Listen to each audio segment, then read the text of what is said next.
بسم الله الرحمن الرحيم. نحن المجاهدين في فلسطين والعراق،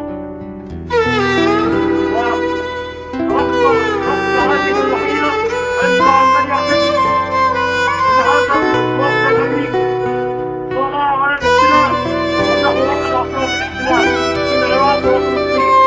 إننا نحن المجاهدين سنقوم بقطع هذه الوحيدة وأنه من العلوي الأوغاد الأمريكان.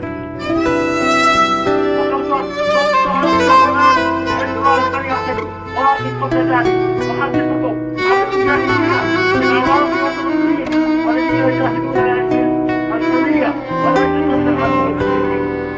سلامات وأقول قطع رأسك اسمع لمن يعتدي. الله أكبر، الله المستعان، الله أكبر، الله أكبر، الله أكبر، الله أكبر، الله أكبر.